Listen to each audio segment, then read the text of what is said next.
Hello बच्चों, मैं सत्येंद्र सिंह। हम लोग क्लास 9th का फिजिक्स में गुरुत्वाकर्षण चैप्टर देख रहे थे और उसमें अब तक हम लोगों ने देखा था कि गुरुत्वाकर्षण क्या होता है। दो द्रव्यमान अगर एक दूसरे से r दूरी पर रखे हों तो उनके बीच लगने वाला जो गुरुत्वाकर्षण बल होता है वो कितना होता है। और साथ ही हम लोगों ने देखा था, इसी को हम लोगों ने नाम दिया था न्यूटन का गुरुत्वाकर्षण नियम। ठीक है, आज हम लोग देखेंगे कैपिटल जी क्या होता है, उसकी परिभाषा देखेंगे। तो यहाँ आज हेडिंग बनाएंगे बच्चों कैपिटल जी की परिभाषा। कैपिटल जी की परिभाषा आप लोग जानते हो बच्चा, जो फार्मूला होता है वो F बराबर कैपिटल जी m1 m2 अपान r स्क्वायर, ये फार्मूला होता है। अगर हमें जी की परिभाषा निकालनी है तो हमें क्या करना पड़ेगा, जी का मान निकालना पड़ेगा। तो इसका अगर यहाँ गुणा कर दे, तिरिया गुणा कर दे तो F इंटू आर स्क्वायर हो जाएगा और ये कैपिटल जी m1 m2। ठीक है, अगर m1 और m2 को हम इधर भेज दें तो F into r square upon m1 into m2 बराबर क्या हो जाएगा, कैपिटल जी। तो यहां से कैपिटल जी बराबर हो गया आपका F into r square upon m1 into m2। ठीक है, अगर यहां से अगर हम परिभाषा लेते हैं तो बच्चा जो फिजिक्स का नियम है वो कहता है कि अगर किसी भी चीज का अगर हमें परिभाषा ज्ञात करना है तो सबसे पहले जो उसकी वैल्यू है हम उसे एकांक मान लेते हैं। उसे क्या मान ले, एकांक मान ले। अगर उस वैल्यू को हम एकांक मानेंगे, एकांक का मतलब एक मान लेते हैं। अब यहां देखिए, यहां क्या है, r है, m1 है, m2 है। अगर हम यहां लिख लें यदि m1 बराबर 1 किलोग्राम, m2 बराबर 1 किलोग्राम और r बराबर 1 मीटर। ठीक है, क्योंकि r क्या है, दूरी है और दूरी का जो मात्रक होता है वो मीटर, तो यहाँ पे 1 मीटर मानेंगे। अगर हम देखें, हम लिख सकते हैं एक ये द्रव्यमान है A, एक ये द्रव्यमान है B। अगर इसका द्रव्यमान क्या है 1 किलोग्राम, इसका भी द्रव्यमान क्या है 1 किलोग्राम और ये एक दूसरे से 1 मीटर की दूरी पर रखे हैं, तो यहाँ पर जो बल लगेगा देखते कितना लगेगा। ठीक है, तो हम लिख सकते हैं कैपिटल जी इस फार्मूले में रखेंगे F into r square upon m1 into m2। Value को रखते हैं, F की वैल्यू नहीं पता, R की वैल्यू कितनी है 1, तो 1 का स्क्वायर अपान m1 की वैल्यू 1 और ये भी 1। अगर यहां देखें तो G बराबर क्या हो जाएगा, F हो जाएगा।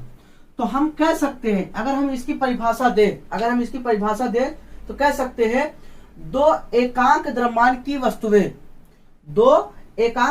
की वस्तुएं एक दूसरे से एकांक दूरी पर स्थित है तो उनके बीच लगने वाले गुरुत्वाकर्षण बल को हम लोग क्या कहेंगे, गुरुत्वाकर्षण स्थिरांक कहेंगे। ठीक है, उसके बीच लगने वाले गुरुत्वाकर्षण बल को हम लोग बच्चा क्या कहेंगे, सार्वत्रिक गुरुत्वाकर्षण नियतांक कहेंगे। ठीक है, फिर से देखिए, हम कहे दो 1 किलोग्राम द्रव्यमान की वस्तुएं अगर एक दूसरे से 1 मीटर की दूरी पर स्थित है, रखी है, तो उनके बीच लगने वाले गुरुत्वाकर्षण बल को हम लोग क्या कहेंगे, गुरुत्वाकर्षण नियतांक। तो अगर बच्चा यहां से हम इसकी परिभाषा देखें, हम लिख सकते हैं एकांक द्रव्यमान के दो पिंड, एकांक द्रव्यमान के दो पिंडों के बीच की दूरी एकांक हो तो उनके बीच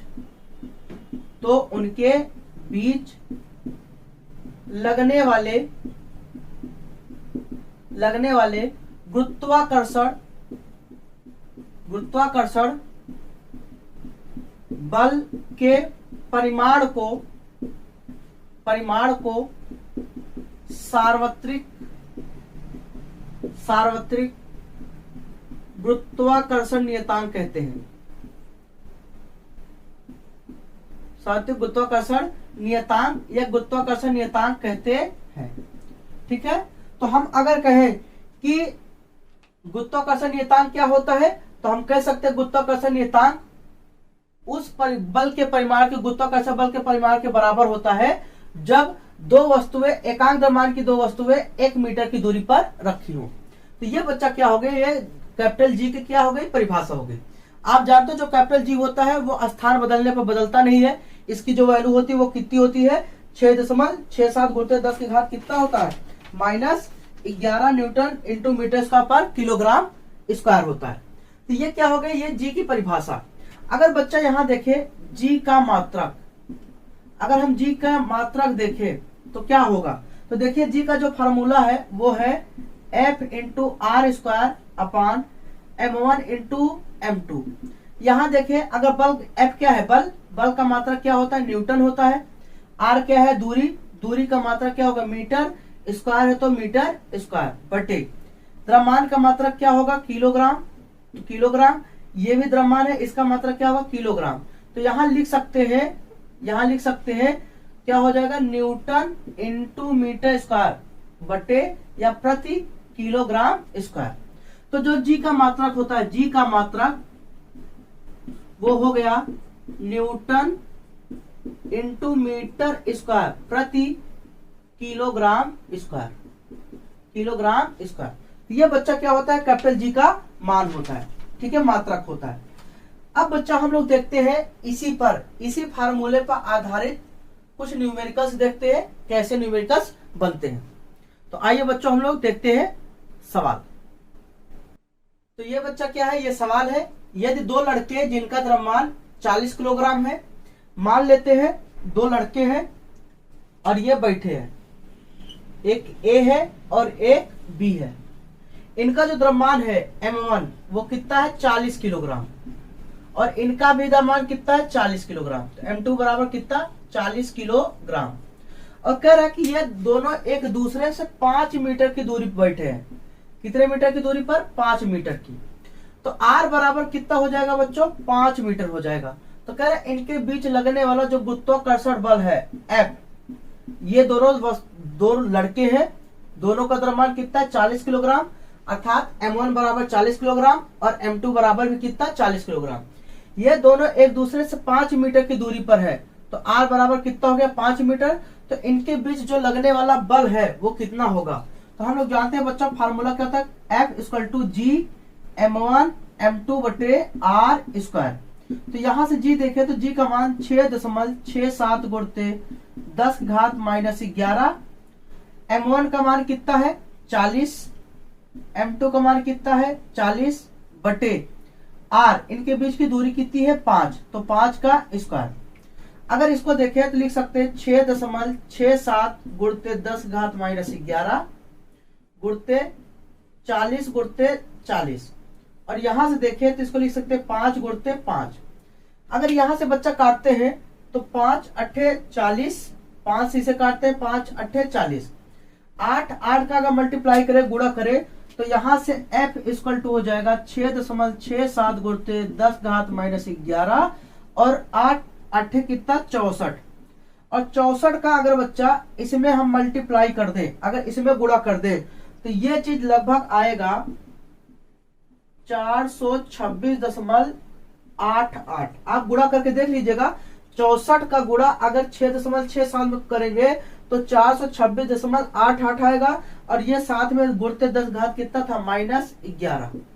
तो कुल मिलाकर जो F की बच्चा वैल्यू आ गई वो 426.88 गुणते 10 घात माइनस 11 न्यूटन। तो इनके बीच जो लगने वाला बल होगा वो कितना होगा, इतना होगा। ठीक है बच्चों, तो उम्मीद करता हूं ये वाला सवाल आपको समझ में आया होगा। आइए बच्चा अब एक दूसरा सवाल देखते हैं। ये सवाल देखते हैं दूसरा सवाल। दो समरूप गोलों के केंद्र, समरूप मतलब समान रूप, समान द्रव्यमान, समान आकार। तो मान लेते हैं एक ये गोला A है और ये गोला B है, और दोनों का रूप क्या है, समान है। इसका मतलब इसका द्रव्यमान M1 कितना होगा, M, और इसका द्रव्यमान M2 वो भी कितना होगा, M। मतलब दोनों का द्रव्यमान क्या है, बराबर। और इनका एक दूसरे के केंद्र से, इनका केंद्र कहाँ है, यहाँ पर, और यहाँ से जो दूरी है बच्चों वो कितना है, 1 मीटर। इनके बीच का जो डिस्टेंस है वो कितना है, 1 मीटर। कह रहा अगर इनके बीच लगने वाला जो गुरुत्वाकर्षण बल है ये F, कह रहा यदि F का मान कितना है, 1 न्यूटन है, तो इनका द्रव्यमान M कितना होगा, यही ज्ञात करना है। ठीक है, प्रत्येक गोलों का द्रव्यमान ज्ञात कीजिए, प्रत्येक गोले का द्रव्यमान ज्ञात कीजिए।